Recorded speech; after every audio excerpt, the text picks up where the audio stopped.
అదరగొట్టే కారం రంగు రుచి ఆచి కారం పొడి. ఢిల్లీ ఎర్రకోట పేలుడు కేసులో సంచలన విషయాలు వెలుగులోకి వస్తున్నాయి. ముంబై తరహా దాడులకు ఉగ్రవాదులు ప్లాన్ చేసినట్టుగా దర్యాప్తులో వెల్లడవుతోంది. 1-2 కాదు 200 ఐఈడీలతోటి ఢిల్లీలో బాంబు పేలుళ్లకు ఉగ్రవాదులు స్కెచ్ గీసినట్టుగా నిఘా వర్గాలు గుర్తించాయి. ఎర్రకోట, India gate, constitution club, Gauri Shankar ఆలయాల దగ్గర పేలుళ్లు జరిపేందుకు పన్నాగం పన్నారు. అయోధ్య రామ మందిరంతో పాటు వారణాసిలో కూడా ఉగ్రవాదులు పేలుళ్లకు కుట్ర పన్నినట్టు తెలుస్తోంది. జనవరి 26న పేలుళ్లకు కుట్ర పన్నినట్టుగా తెలుస్తోంది.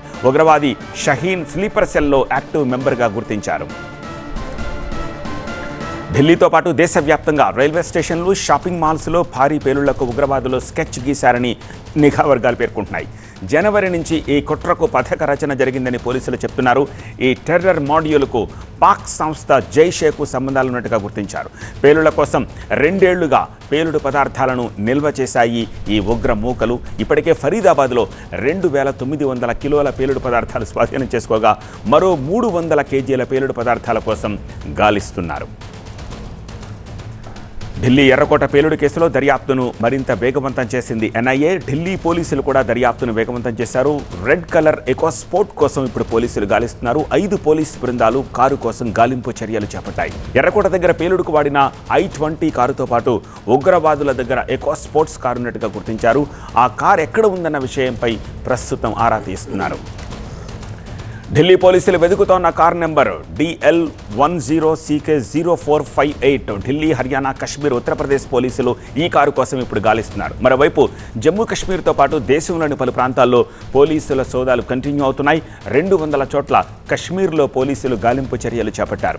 ఉగ్రవాదులతో పాటు వాళ్లకు సహకరించిన వారి కోసం గాలిస్తున్నారు.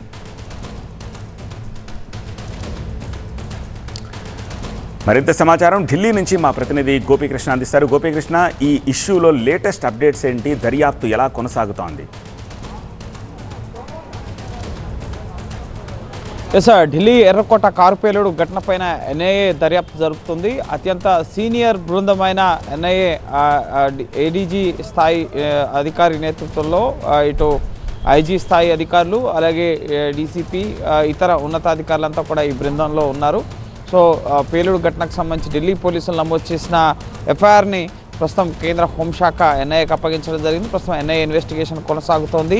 1 కాదు 2 కాదు సుమారు 200 ముఖ్యంగా ఐఈడీ బ్లాస్ట్లకి ఈ ముఖ్యంగా జైషే మహమ్మద్ మాడ్యూల్కి సంబంధించిన ఉగ్రవాదులు స్లీపర్ సెల్స్గా దేశంలో వివిధ ప్రాంతాల్లో 26/11 అటాక్, టెర్రర్ అటాక్ మనకు గుర్తుంది.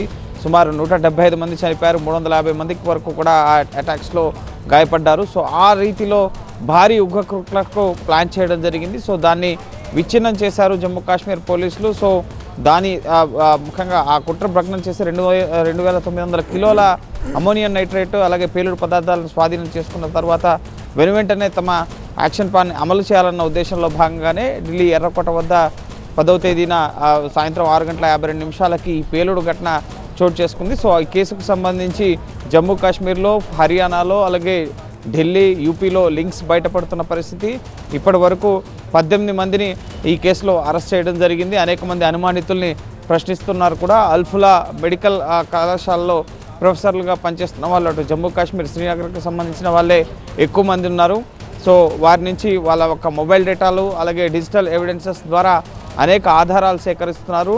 వీళ్ళు 26/11 తరహాలో ముఖ్యంగా ఇటు ఎర్రకోట, అలాగే కనెక్ట్ ప్లేస్, ఇటు గౌరీశంకర్ ఆలయం సహా అయోధ్య రామ మందిరం, ఇటు ఆధ్యాత్మిక ప్రాంతాలు, అలాగే ఎర్రకోట జనవరి 26 పరేడ్ లక్ష్యంగా కూడా ఈ తరహాలో అనేక కీలక ప్రాంతాల్లో పేలుళ్లకు వ్యూహరచన చేసినట్లుగా కూడా దర్యాప్తులో అనేక విషయాలు వెల్లడవుతున్న పరిస్థితి ఉంది. సో వీళ్ళు వైట్ కాలర్ ముసుగులో ముఖ్యంగా వైద్యులు అలాగే స్కాలర్ల ముసుగులో ఈ అమోనియం నైట్రేట్ని, పేలుడు పదార్థాలని, డిటోనేటర్లని వీటన్నిటినీ కూడా దేశంలో వివిధ ప్రాంతాలకి తరలించి భారీ పేలుళ్లకి వీళ్ళంతా కూడా కుట్ర పన్నినట్లుగా కూడా ప్రస్తుతం ఆధారాలన్నీ కూడా లభ్యమవుతున్న పరిస్థితి. అయితే అల్ఫులా వీసీ దీనికి సంబంధించి ఈ యూనివర్సిటీకి సంబంధించిన వీసీ స్పందించారు. వాళ్ళు ప్రొఫెషనల్గా మాత్రమే ఇక్కడ పనిచేస్తున్నారు, కానీ యూనివర్సిటీకి ఉగ్ర సంస్థలకి ఎటువంటి సంబంధం లేదు. ఇక్కడ ఎటువంటి మారణాయుధాలు కానీ లేక పేలుడు పదార్థాలు కానీ ఇక్కడ యూనివర్సిటీలో ప్రయోగశాలల్లో కేవలం మెడిసిన్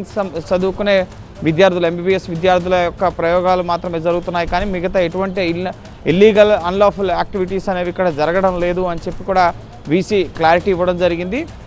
ఇటు ఢిల్లీ ఎర్రకోట పేలుడు ఘటన కూడా యూనివర్సిటీ వీసీ ఖండించడం జరిగింది. సో ప్రస్తుతం ఎన్ఐఏ ఇన్వెస్టిగేషన్ అనేది కొనసాగుతోంది. ఒక భారీ ఉగ్రకుట్రను అయితే భగ్నం చేశారు, కానీ కొంత ఇంటెలిజెన్స్ వైఫల్యానికి సంబంధించిన అంశాలపైన కూడా చర్చ జరుగుతోంది. ఇంత పెద్ద ఎత్తున ఈ ముఖ్యంగా అమోనియం నైట్రేట్ సరఫరా కానీ ఇంకా స్లీపర్ సెల్స్గా అనేక మంది ఈ జైషే మాడ్యూల్లో పనిచేస్తుండడం ఇవంతా కూడా చర్చనీయాంశంగా ఉంది. మరి కాసేపట్లో ఇప్పుడు మరొక కారుకు సంబంధించి కూడా red colour eco sports car, అది కూడా ఈ I-20 కార్ నడిపారు అని అనుమానిస్తున్న డాక్టర్ ఉమర్ పేరు మీదే అది కూడా సెకండ్ హ్యాండ్లో రిజిస్టర్ అయి ఉంది. DL10CK0458 number. సో దీనికి సంబంధించి ఢిల్లీ, యూపీ, హర్యానాలో సెర్చ్ ఆపరేషన్స్ అనేవి కొనసాగుతున్నాయి. మరోపక్క మరి కాసేపట్లో కేబినెట్ కమిటీ ఆన్ సెక్యూరిటీస్ సమావేశం జరగబోతోంది ప్రధాని నరేంద్ర మోడీ అధ్యక్షతన.